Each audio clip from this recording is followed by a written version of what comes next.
그런 경험이 있으실 거예요. 그런데 그 뜨거운 정열, 그 뜨거운 사랑은 결코 오래 못 가더라고요. 이런 얘기를 해요.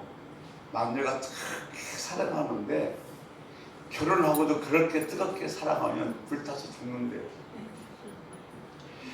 부부 생활이 오랫동안 이렇게 이어질 수 있는 건 뭐냐면 슬플 때나 괴로울 때나 아플 때나 함께 했던 은근한 사랑 때문에 그렇다고 해요. 근데 성경을 우리가 사랑하고 있는데도 막 뜨겁게 사랑하는 것보다는 은근히 꾸준히 사랑하면서 가까이 하는 것이 훨씬 더 유익하다는 겁니다.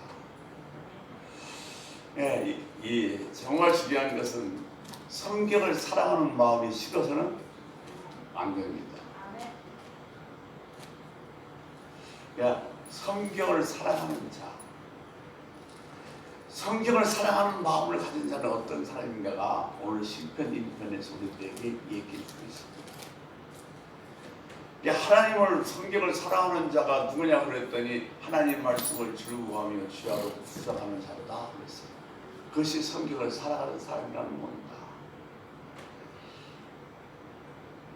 말씀을 즐거워하고 묵상하는 태도는 하나님 말씀을, 그 성경을 얼마나 사랑하는지를 보여주는 태도이기도 합니다. 구약시대나 초대교회 시대는 우리하고 형편이 많이 달랐습니다. 그 당시 사람은 성경을 자기가 책으로 갖고 다닌다는 것은 생각도 할 수 없었습니다. 그러니 성당이나 회당에 가서 제사장의 말씀을 전할 때에 그 말씀을 듣고 그 말씀을 가슴에 담아 집에 돌아와서 기억다는 말씀을 내가 다시 한번 생각하며 묵상하는 것이 내가 지닐 수 있는 성경의 전부였습니다. 신약의 초대교회도 마찬가지였습니다. 성경이 기록되지 않습니다.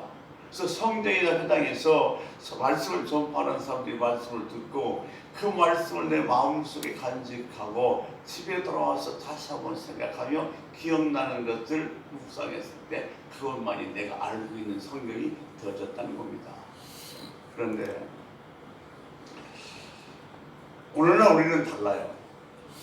왜냐하면 성경을 갖고 다닌다는 것은 내가 원하면 언제든지 성경을 볼 수가 있기 때문에 성경을 마음에 담는 일을 등한시하기가 쉽습니다. 왜? 성경 갖고 다니다가 언제든지 펴보면 되니까. 그러나 초대교회나 아니면 구약에는 그렇게 할 수가 없었잖아요. 내 마음에 담아있는 그 말씀만 내가 기억할 수 있으니까 말씀을 내 마음에 담는 일에 집중할 수밖에 없죠. 우리가 오늘 여기서 하나님 말씀을, 여호와의 말씀을, 율법을 즐거워하여 주야로 묵상하는 자다 그랬는데, 이 묵상이라는 단어가 혼자 조용히 앉아서 생각하는 거라고 우리는 생각이 쉽습니다만은 히브리 원어에는 으르렁거리다, 소리를 내다 이런 의미를 갖고 있어요. 이게 묵상하는 게 조용히 혼자 앉아서 뭘 생각하는 것이 아니라 소리 지르면서 읽고 또는 부르짖으면서 읽는 것, 이것도 다 묵상이라는 겁니다. 한번 생각해 보십시오. 성경을 들고 다니는 우리들과 성경을 들고 다닐 수 없었기에 마음속에다 그 하나님의 말씀을 담았던 쪽, 어느 쪽이 더 훨씬 영적이었을까요? 말할 것도 없이 성경을 마음속에 담는 그 구약시대 초대교회 성도들이 훨씬 더 영적이었던 것은 틀림없습니다.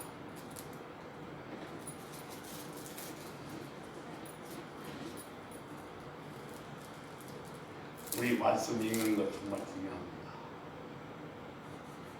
그런데 말씀을 읽는 것도 중요하지만 더 중요한 것은 그 말씀을 내 마음에 담으려고 노력해야 된다는 거예요. 한 가지 중요한 사실이 있습니다. 우리가 하나님 말씀을 묵상하는데 내가 하나님 말씀을 묵상하는 것은 곧 하나님과 대화하는 것이 된다는 겁니다.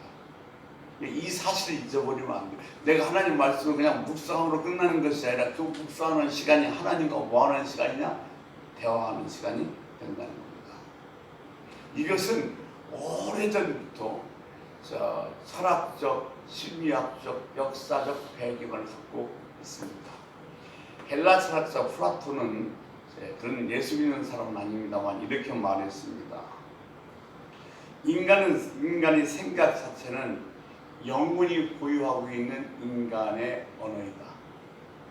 그러니까 우리가 생각은 우리들이 뭐요? 언어라는 거예요.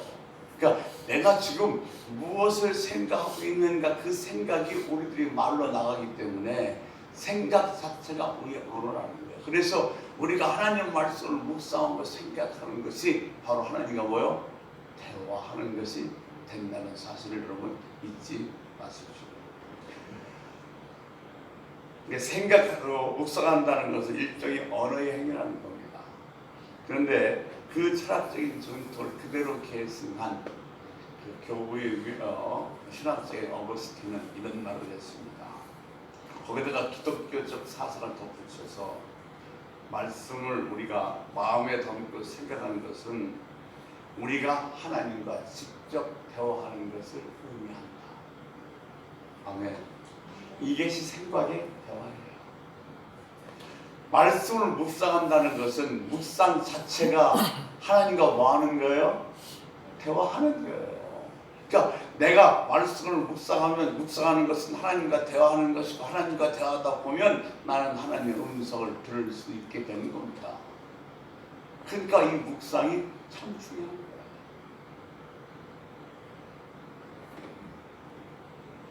그러니까 말씀을 묵상하는 것이 얼마나 중요한지 우리 이 아침에 한번 생각해 봤으면 좋겠어요.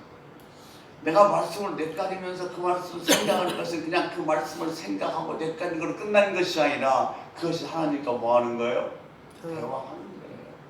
그럴 때 거기에서 하나님의 음성을 들을 수가 있는 것입니다. 하나님은 지금도 변함없이 끊임없이 우리와 대화하기를 원하십니다. 사실 아버지와 아들이 대화가 떨어진다는 것은 상상할 수 없는 슬픔이에요. 하나님은 지금도요 끊임없이 우리와 대화하면서 하나님의 자신의 생각을, 자신의 뜻을 전해주기를 원하십니다. 그러면 우리가 어떻게 하나님과 대화할 수 있습니까? 어떻게 하나님의 뜻과 하나님의 생각을 알 수 있습니까? 말씀을 즐거워하여 주하로 묵상하는 것, 이것이 바로 하나님의 뜻이, 하나님의 생각이 무엇인지를 알 수 있는 방법인 것입니다. 그러니까 내가 말씀을 묵상할 때에 내용을 깊이 파고드는 그 음성은 하나님이 내게 주시는 음성입니다. 여러분, 사실 12월달 마지막 한 주간을 통해서 그런 주까지 제가 너무 힘들었어요.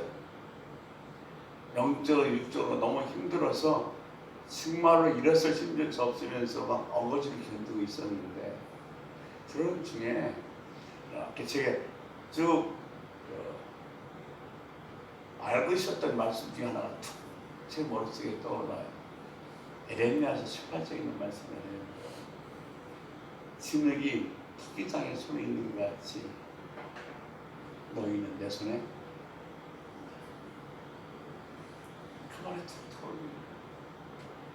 진흙이 토기장의 손에 있는 것처럼 너 백수연은 내 손에 있다. 네가 뭘 하려고, 뭘 고민하고, 뭘 생각하고, 뭐 하려고 해. 너는 진흙이야. 토기장이 내 손에 있어. 그 말씀을 내 그만 빠져버리고 말았어. 그러니까 우리가 이렇게 말씀을 생각하면서 묵상하면 언젠가는 그 말씀이 떠올라서 나로 하여금 하나님의 음성을 듣게 만들어준다는 거죠.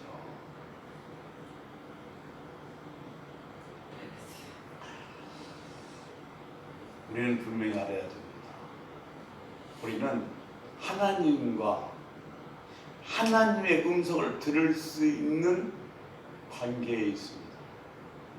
하나님과 자녀이기 때문에, 하나님의 자녀이기 때문에 하나님의 음성을 들을 수 있는 자리에 있는 사람들입니다.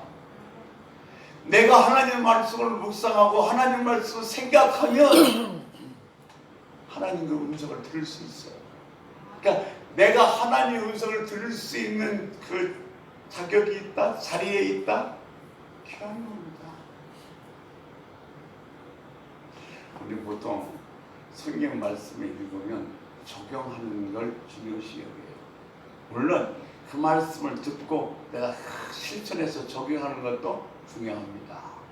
그러나 그것보다도 더 중요한 것은 묵상해서 그 말씀을 내 마음에 담고 그 말씀을 내가 계속해서 생각하면서 하나님과 대화하고 그때 내가 들려오는 하나님의 음성을 듣는 것, 이것이 훨씬 더 중요합니다. 읽고 적용하는 거 중요해요. 그러나 읽고 그것을 내 마음에 담아 그 마음을 내가 지하로 생각하면서 하나님과 대화하며 하나님의 음성을 듣는 건 더욱더 중요합니다.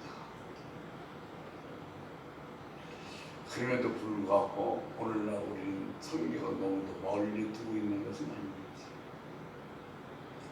어느 설문기관에 조사를 했어요. 주일날 막 예배당에서 수많은 사람이 막 쏟아져 나오는데 물어봤어요. 근데 52%가 주일날 성경 한번 펴서 읽어보고 그냥 가만히 있다가 다음 주에 뭐요? 물론 안 나오는 사람보다는 몇 급절 낫죠. 근데 놀랍게도 반 이상이 그런다는 거예요.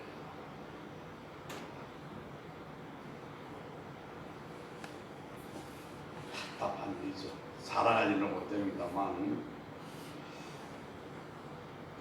하나님의 말씀을 마음에 두고 묵상하셔야지, 하나님의 말씀을 마음에 두고 묵상하지 못하면 아무것도 할 수 없어요.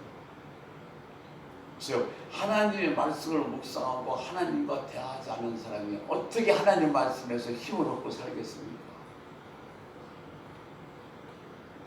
그러면 우리는 좀 고민 좀 해봐야 돼요. 어떻게 해야 하나님 말씀을 묵상할 수 있는가? 그것은 가만히 앉아서 저절로 되는 게 아니에요. 내가 어떻게 해야 하나님 말씀을 묵상할 수 있지? 내가 어떻게 해야 하나님 말씀을 내 마음속에 담을 수 있지? 그래서 늘 그 말씀을 생각하지, 고민하면서 애쓰고 노력해야 됩니다. 그럴 때 여기에 단 한 문장, 한 단어라도 내 가슴 속에 담아진 하나님 말씀이 있고 그 말씀을 내가 곰곰이 생각할 때 그 말씀이 하나님과 대화하는 것이고 그럴 때 하나님의 음성을 들을 수가 있는 겁니다. 그러면 복 있는 사람은 어떤 사람인가요? 하나님의 말씀을 줄거하여 주야로 묵상하는 자다고 했습니다. 그러면 그들이 왜 복 있는 자가 되는가 하면 3절에서 이렇게 얘기하고 있어요. 그 행사가 다 형통하리로다. 저 이 형통이라는 단어 정말로 좋아합니다. 그 옛날 제가 신앙생활 부모사들이 이런 얘기 말 많이 했어요. 신통하면 인통하고 인통하면 물통하고 물통하면 만사 형통통이다. 잘 못 알아듣겠죠. 신통하면 하나님과 통하면 인통, 인간과 통하고 인간과 통하면 물질이 통하고 그러면 만사 형통이라는 거죠. 그래서 신통하면 인통하고 인통하면 물통하고 물통하면 만사 형통통이라고 그랬어요. 저도 그렇게 선포했는데 하나님의 말씀을 주야로 묵상하는 자는 다 형통하라는 겁니다. 참 저도 이 말씀을 좋아하는데 시편 119편은 여러분이 알다시피 176편인가까지 돼 있어요. 가장 긴 시예요. 근데 이 시편 119편에 형통하는 것이 어떤 것이 형통하는 것인가를 수십 가지 나와 있는데 오늘 이 아침 저는 딱 세 가지만 하나님의 말씀을 주야로 묵상하는 자는 형통하는데 어떤 게 형통한가 세 가지만 같이 한번 생각해 보려고 합니다. 첫 번째, 거룩에 형통할 수 있습니다. 자, 거룩함에 형통할 수 있다는 것은 무엇입니까? 거룩함이 무엇이냐면 시편 1절 1절에서 얘기하고 있어요. 이것이 거룩합니다. 악인에게 깨지지 않고 죄의 길에 서지 않고 오만한 자리에 앉지 않는 것, 이것이 바로 뭐예요? 거룩입니다. 다시 말하면 죄인과 가까이 하지 않고 죄를 용납하지 않고 하나님 백성이 하나님 백성답게 사는 것, 이것이 거룩함이라고 얘기하고 있어요. 여러분, 신앙생활은 거룩함에 실패하면 아무것도 이룰 수가 없습니다. 아무리 기도하고 큰 은혜를 받았다 할지라도 내가 죄인과 가까이 하고 나쁜 것을 가까이 하고 있을 땐 그 신앙생활은 반드시 물이 새게 되어 있습니다. 은혜를 간직하지 못해요. 내가 지금 불의한 일을 하고 있고 불의한 사람과 가까이 하고 있는데 내가 전에 아무리 큰 은혜를 받았다 할지라도 그 은혜를 지킬 수가 없게 되었습니다. 그러면 이 거룩함을 지키는 비결이 뭐냐 그랬더니 시편 119편 10절 11절에서 이렇게 얘기하고 있어요. 같이 읽겠습니다. 내가 전심으로 주를 채사오니 주의 계명에서 떠나지 말게 하소서. 내가 주께 범죄하지 아니하려 하여 주의 말씀을 내 마음에 두었나이다. 내가 혹시 죄를 지을까 싶어서 죄를 짓지 않으려고 내 마음속에 하나님 말씀을 두었다는 거예요. 하나님이요, 나는 죄 짓지를 원치 않습니다. 그런데 나는 그런 힘이 없어요. 그래서 내가 죄를 짓지 않는 힘을 갖기 위해서 하나님 말씀을 내 마음속에 담습니다. 그 얘기인가요? 그러니까 죄를 이기는 방법, 다른 방법 없어요. 하나님 말씀으로 내 마음을 가득 채우는 방법 외에는 없습니다. 아멘. 야, 이 말씀, 하나님 말씀을 내가 마음속에 간직하고 있었더니 모든 죄로부터 자유로울 수 있었다고 시편 기자님은 우리에게 이야기해주고 있는 겁니다. 거룩함이 어디서 오느냐? 하나님의 말씀을 취하러 출구하며 묵상할 때 거룩함이 옵니다. 오래된 이야기입니다. 근데 좀 적절하지 않나 싶어서 다시 한번 말씀드립니다만,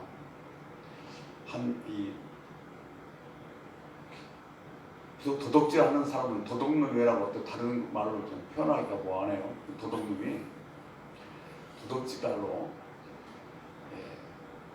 성경학교, 요즘 예리하면 신학교 여자 기숙사에 갔어요. 근데 그 당시에 신학교를 다니는 그 여학생들이 무슨 돈이 있고 무슨 기증품이 있었겠습니까? 방마다 막 뒤져도 돈도 안 나오고 그냥 기증품도 안 나오니까 혹시 사람이 오면 곤란하니까 옷가지를 대충 훑어가지고 집으로 왔어요. 집을 툭툭툭 털었습니다. 혹시 거기서 돈이나 나올까 싶어서. 이게 툭툭 터는데 뭐 하나 조그마한 책 하나가 툭 떨어져요. 빨간 표지가 됐어요. 보니까 그 안에는 빨간 줄을 얼마나 쳐놨는지. 근데 그 중에서 딱 한 구절이 자기 눈에 들어오는데 무슨 글이냐면, 도둑질하는 자는 도둑질하지 말고 가난한 사람을 구제하기 위하여 자기 손으로 일하여 사안을 행하라 그랬어요. 이게 이제 이 도둑놈도 그것이 성경인지는 알았습니다. 그런데 문제는 뭐가 문제냐면, 도둑질만 하러 가려면 그 말이 생각나는 거예요. 도둑놈은 도둑질하지 말고 가난한 사람을 구제하여 자기 손으로 수고하여 사안을 행하라. 아니, 자꾸 도둑질 하려고 하면 그 말이 생각나니까 도둑질을 할 수가 없어서 그만뒀어요. 왜 자꾸 그 말이 생각나니? 그래서 결국 성경을 읽다가 몇 년 후에 그 사람도 성경학교에 갔어요. 여러분, 제가 무슨 말씀을 드리고 싶어서 이 말씀을 드리냐면, 예수 안 믿는 사람도 말씀을 마음에 담으니까 그가 나쁜 짓 할 때 나쁜 짓 하지 못하도록 막아주는데, 하물며 성령과 말씀으로 거듭난 우리, 말씀을 먹고 사는 우리가 그 말씀을 우리 마음속에 두면 온갖 불의한 것부터 다 막아주는 장벽이 설 수 있게 되어진다는 겁니다. 아멘.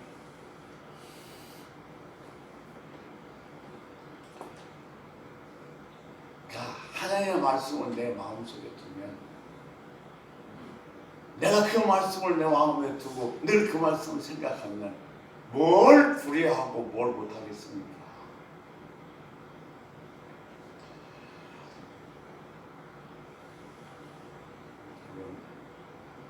거룩함이란 이게 없으면 신앙생활 제대로 할 수 없어요. 네 거룩함이 뭐냐 그랬더니 오늘 시편 기자는 하나님의 말씀을 즐거워하여 주야로 묵상하는 것이 거룩함이라고 했어요. 오늘 두 번째, 자, 하나님 뭐라고 말씀하셨냐면 주님이 하나님과 그 재물을 겸하여 섬길 수가 없다고 그랬어요. 그러니까 그 말씀이 내 안에 있는 사람은, 마음에 두고 사는 사람은 어떻게 정말로 탐욕에 눈이 얻어서 엉뚱한 짓을 할 수가 있겠습니까? 못하죠. 그 말씀이 내 안에 살아있으면. 눈에 보이는 사람을 사랑하지 못한 사람이 어떻게 눈에 보이지 않는 하나님을 사랑할 수 있느냐? 그 말씀이 내 안에 들어와 있으면 나는 누구를 미워하고 증오하고 싫어하면서 일을 가는 일을 할 수가 없어지는 거예요.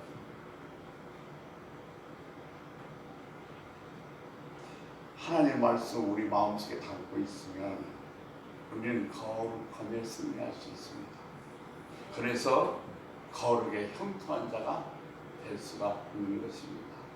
내가 왜 범죄를 하며 내가 왜 이렇게 뭘 해도 안 되고 막 이랬을 때 여러분 다른 게 아니라 내 마음이 비어있구나 하는 생각을 해야 됩니다. 내 마음에 하나님 말씀이 없어 비어있으면 힘들고 어려워질 수밖에 없어요.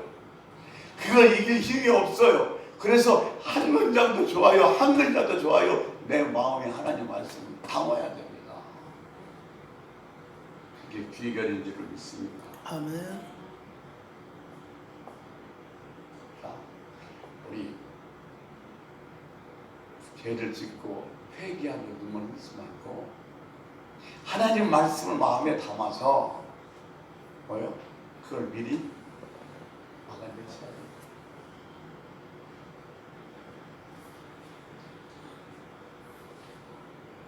말씀을 우리 안에 담으면 그 말씀은 모든 죄악들을 거부하며 나에게 달려오는 수많은 못된 것들을 다 물리쳐주는 그런 놀라운 장벽이 되신다는 것 같아서 주야로 말씀을 묵상하십시오. 아멘. 이게 하나님과 대화하는 겁니다. 아멘. 두 번째는 어떤 형통이냐고 그랬더니 위로를 받는 형통입니다. 시편 119편 50절에 이렇게 하고 있습니다. 이 말씀은 나의 고난 중에 예, 위로라. 주의 말씀이 나를 살리셨기 때문이니이다. 아멘. 우리가 인생을 살아가는데 곤란한 일이 한두 번이 아닙니다. 정말 낭떠러지 같은 데서 떨어지 같은 그런 순간들이 얼마나 많이 있었습니까? 내 힘으로는 어떻게 할 수 없었던 절망을 느끼는 순간에 내가 내 마음속에 하나님을 담고 있으면 이 하나님의 말씀이 나를 위로하는 거예요. 나를 이끌어 올리는 겁니다. 내가 어쩔 수 없이 좌절에 주저앉았을 때에 나를 살리는 건 누구의 도움도 누구의 힘도 아니라 하나님의 말씀이라는 겁니다. 하나님의 말씀이 나를 위로해서 나를 살리신다는 거예요.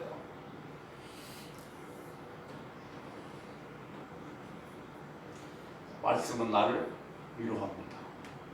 말씀은 나에게 능력을 주십니다. 나로 하여금 힘을 얻게 합니다. 그리고 내가 긍지를 가지고 사람을 만날 때에 담대하게 만나는 그런 사람으로 만들어줍니다. 그래서 뭐라고 얘기하고 있어요? 주의 말씀이 나를 살리셨도다. 여러분, 주의 말씀이 우리를 살립니다. 아멘. 내가 하나님의 말씀을 묵상하면 우리를 위로받고 하고 그 위로가 풍성하게 하십니다. 진짜 위로받는 좋은 사례가 없을까 하나 내가 이렇게 생각을 해보다 보면 국내일보를 3년이나 4년에 한 번씩 이렇게 큰 책상을 만들어서 중요한 기사를 거기다 다 실었어요. 제가 그 책이 한 2권 있는데 그 책을 이렇게 살펴다 보니까 역경이었네. 이런 글이 써 있어요. 무역의 날이 되면 수출탑, 또 훈장을 수여하잖아요. 근데 그날에 그 무역의 날 그 수출탑 그 수여식에 한 사람이 모든 상을 거기다 휩쓸고 있었어요. 근데 그 사람 누구냐면 김용순 그 사장인데 대명 무역 상사를 운영하는 사람인데 그 당시 하얀기에 걸고 있는 섬유원단을 수출하는 회사입니다. 근데 그 하얀기에 들어가는 섬유원단을 가지고 이렇게 많은 수출해서 수출탑을 받들고 있으니 도대체 이유가 뭔가 그에게 물어봤습니다. 그런데 그 사람이 엉뚱한 대답을 합니다. 나는 성경을 쓰고 있습니다. 필사하고 있습니다. 그런데 성경을 필사하면서 얼마나 은혜를 받았던지 그 은혜를 날마다 체험하고 있기 때문에 나는 그 힘으로 사업을 합니다. 엉뚱한 소리죠.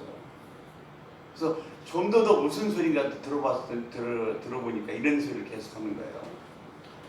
자기는 지금 7년 동안 매일 아침에 새벽 1시에 일어나서 새벽 5시까지 4시간 동안 성경을 쓴다는 겁니다. 필사한데 대단한 거죠. 네, 8번을 썼대요. 성경.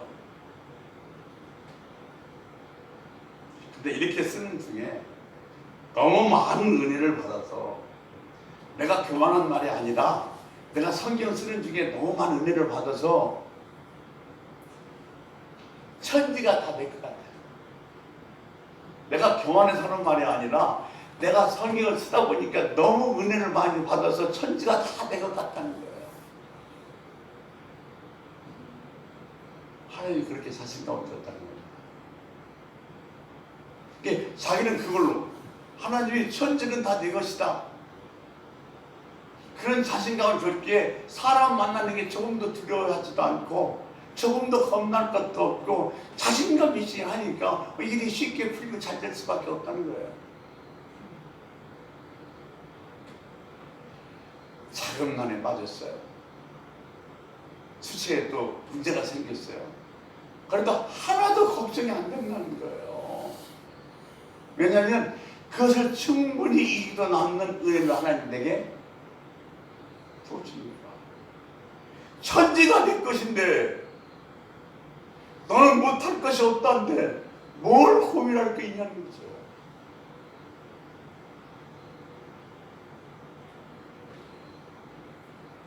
그러니까 그는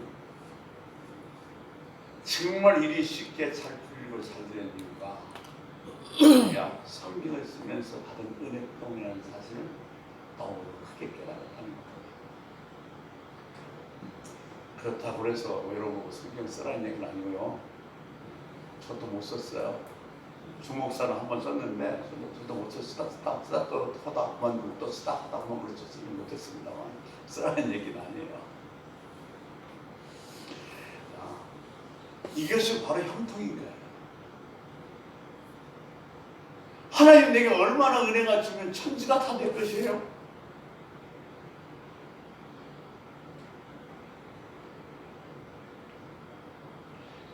자신감이 없고 뭔가 내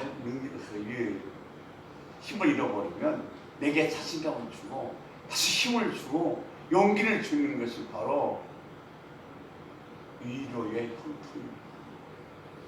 그러니까 하나님 말씀을 지하로 묵상하는 자는 이 위로의 형통을 받을 것이라는 겁니다. 여러분 말씀 읽어도 좋고 말씀을 들어도 좋고 말씀을 써도 좋고요. 주야로 하나님의 말씀을 내 마음속에 담으면 그것을 내 것으로 만들어 버리면 그 말씀이 능력이 돼서 나에게 힘을 주시고 지혜를 주셔서 어떤 일도 넉넉히 감당할 수 있는 사람으로 만들어 준다는 겁니다. 아멘. 하나님이 나와 함께 하신다는 그 확신이 조금 더 흔들리지 않는 자신감 있는 사람으로 만들어 준다는 거예요. 그러니까 내가 날마다 살아가면서 순간순간마다 하나님 나와 함께 하신다는 이것이 내가 꽉 자리를 잡고 있으면 뭐 두려울 게 있어요? 뭐 무서울 게 있어요? 근데 이 위로의 형통이 어디서 오냐 그랬더니 하나님의 말씀을 내 마음속에 담고 그 묵상할 때 온다는 겁니다. 이런 사람을 누가 이길 수 있겠어요?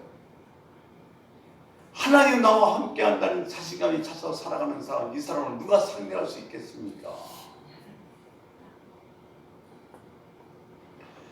이렇게 말씀을 써서 성공한 사람이 있다면 뭐든지 못할 것이 있습니까? 뭘 못하겠어요? 말씀 써서 이 사업에 성공했고 내가 말씀 묵상해서 내가 말씀이 있어서 그걸 성공했다고 한다면 뭘 못하겠어요?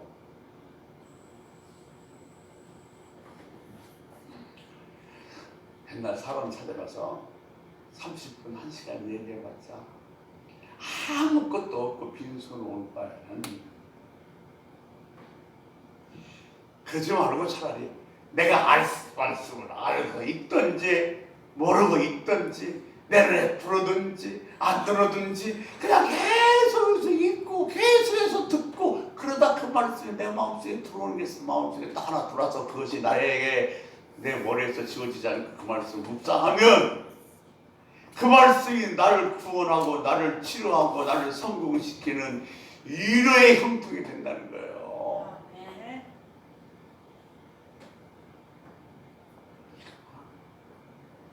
그렇게 하다 보면요 말씀 하나가 눈을 감아도 안 잊어버리고 눈을 떠도 내 머릿속에 남아있고 나도 모르게 주야로 그 말씀을 묵상하게 되고 그 묵상을 주야로 묵상하면 누구와 대화하는 거예요?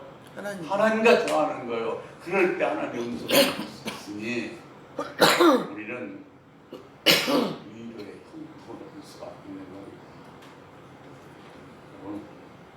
이렇게 하나님의 말씀을 묵상하게 되면 하나님이 주는 위로가 있어서 이 김용순 집사처럼 사람이 달라질 수 있는 거예요.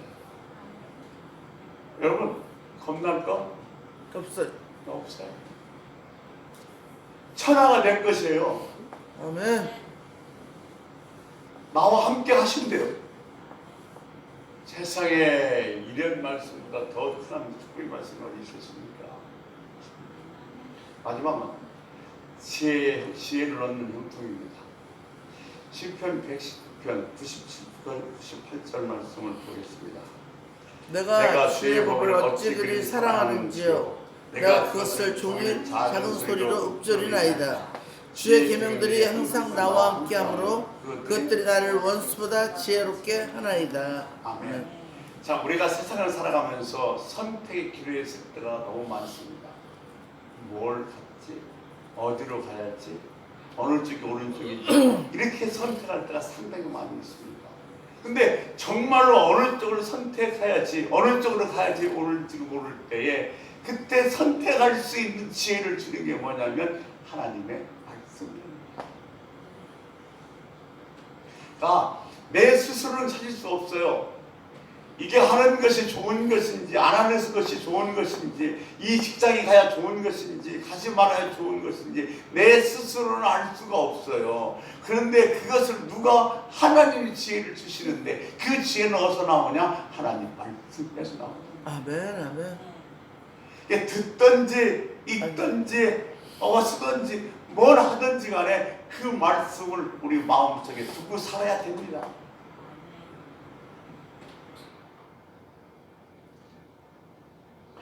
잠언서 3장 18절에 보면 이렇게 얘기하고 있어요.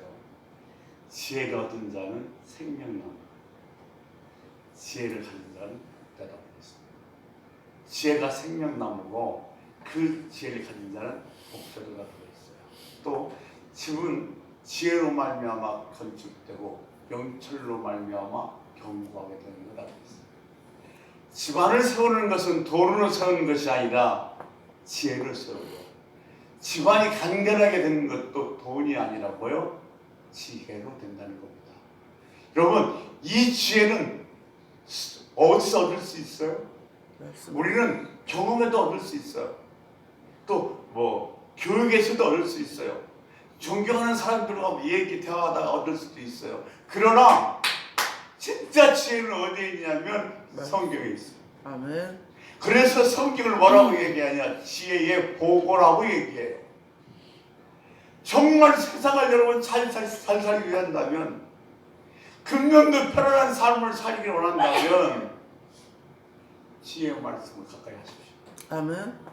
그것이 살 길인 줄을 믿습니다. 아멘. 아멘. 참으로 진주처럼 보배로운 지혜는 오직 성경에서만 얻을 수가 있습니다. 자, 이것도 하나 더 얘기를 해야 시간 되는 것 같아서 얘기 하나 더 하겠습니다. 다시복이라는 책을 쓴 사람이 있습니다. 조창이라는 분인데, 원래는 소설가가 아니었어요. 딴 일을 하다가 이제 소설만 전문적으로 쓰겠다고 전업을 했습니다. 그래서 소설을 썼는데 한 권 쓰고 제법 팔렸어요. 두 권, 세 권도 제법 팔렸는데 네 번째 가서는 전혀 한 권도 안 팔리고 판매량이 제로의 0이에요. 이제 소설만 써서 먹고 살려고 전업을 했는데 이 책이 안 팔리니 고민될 수밖에 없죠. 그래서 뭘 써야 되나 막 고민하고 걱정하다가 이제 자기 아들이 백혈병이 걸려서 그 아들을 위해서 고생하는 자기 친구를 찾아갔어요. 친구를 찾아가서 그 친구를 뒤에서 옆에서 살펴보고 이야기를 들으면서 책에 대한 힌트를 얻었어요. 그래서 백혈병을 걸린 아들을 위해서 수술비가 모자라서 아버지가 이 감막을 진정하는 거기까지 이야기를 썼어요. 가시나무라는 제목으로. 그런데 그 다음이라 생각이 안 나는 거예요. 도대체 이것을 어떻게 마무리해야지. 지금 마감 날짜는 다가오는데 이걸 빨리 마감해야 될 텐데 도저히 이게 지금 어떻게 마감할까 생각이, 아이디어가 떠오르지 않아요. 그래서 고민하고 믿는 사람이니까 기도도 하고 부르짖었는데 영 응답이 없습니다. 그래서 어느 날 이렇게 성경을 딱 펴놓고 성경 읽는데 읽는 부분이 어느 부분이었냐면 예수님이 순환당하는 부분이었어요. 예수님께서 이들을 위해서 십자가를 지고서 묵묵히 지고 가는 그 장면을 지금 성경을 보고 있었어요. 그 성경을 보고 있다가 번뜩 떠오르는 지혜가 하나가 있었어요. 하나님 주신 지혜죠. 예수님께서 온 인류를 위하여 자기 전부를 다 주시고 돌아가신 것처럼 이 아버지가 이 아들을 사랑해서 아버지 전부를 주는 것으로, 아버지 전부를 주고 희생하는 것으로 그 소설을 마무리했습니다. 그래서 마감 날짜에 맞게 그 소설책을 갖다 줬어요. 그런데 그가 그 소설을 들고 출판사를 가면서 이런 생각했어요. 이 책 마음만 빌렸으면 좋겠다. 왜냐하면 그 당시는 아이 때문에 경제적으로 어려웠어요. 그런데 그 가시나무라는 책이 140만 부가 팔렸어요. 어마어마하죠. 더군다나 이 IMF. 그런데 왜냐하면 그 IMF 때 가장들이 얼마나 많이 고생했습니까? 가장들이 그 가정을 위해서 고생하고 희생하는 그것이 지금 이 소설책 내용에 아들을 위해서 희생하는 그 아버지와 이렇게 매치되면서 많은 아버지들에게 눈물을 자아나게 했어요. 그래서 무려 140만 부가 팔렸던 겁니다. 여러분, 결국 이 조창희 씨도 뭘로? 하나님 주시는 지혜로 말미암아 소설을 마무리했고 그 소설이 그 지혜로 말미암아 140만 부는 놀라운 판매량을 기록할 수가 있었던 겁니다.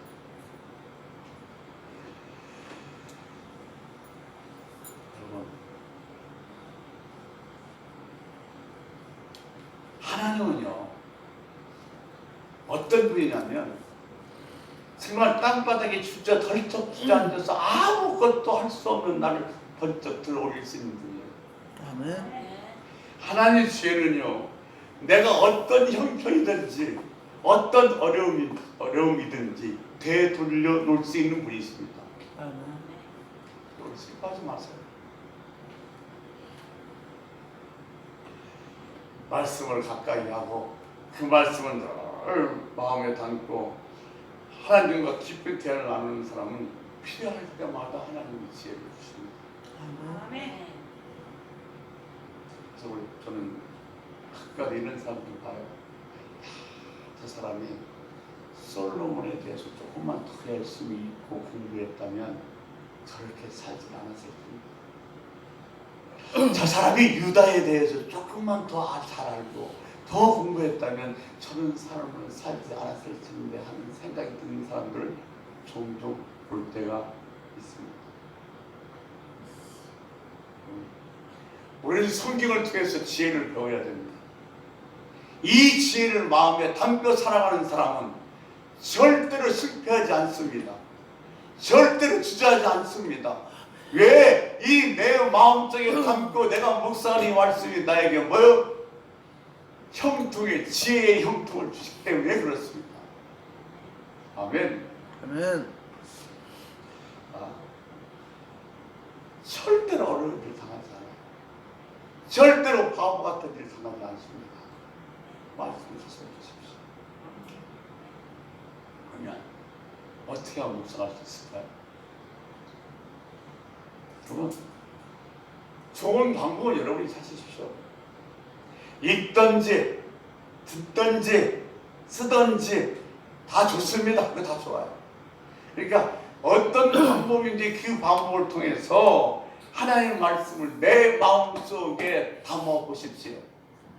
그것을 즐거워하십시오. 그리고 그 말씀을 주야로 내 머리에서 떠나지 않게 하십시오. 그게 묵상입니다. 그것이 하나님과 대화입니다. 그러다 보면 하나님 내게 주시는 음성을 들을 수가 있는 것입니다. 아멘. 그러니까 여러분, 내가 하나님의 말씀을 이렇게 생각하고 있을 때 그냥 하나님의 말씀을 생각하고 있구나 하지 말고 나는 지금 하나님과 대화하고 있구나, 그렇게 생각하면서 하나님의 음성을 들을 수 있는 여러분 되시길 주님으로 축원합니다. 아멘. 그러니까 말씀 속에서 하나님의 음성을 들을 수만 있으면 여러분은 형통한 자가 됩니다. 아멘. 아멘. 아멘. 인통, 신통, 물통, 만사, 형통통. 여기다 지혜가 없는 거예요. 1년 내내, 2022년 내내 거룩함의 형통을, 위로의 형통을, 지혜의 형통을 누릴 수 있는 자가 얼마나 복된 자입니까? 이 거룩함의 형통, 위로의 형통, 지혜의 형통을 누릴 수 있는 복된 자가 되시기를 주님으로 축원합니다. 아멘. 기도하겠습니다. 하나님, 말씀을 내가 마음껏 볼 수 있는 것이 얼마나 감사한 일인지요. 새해가 시작됐습니다.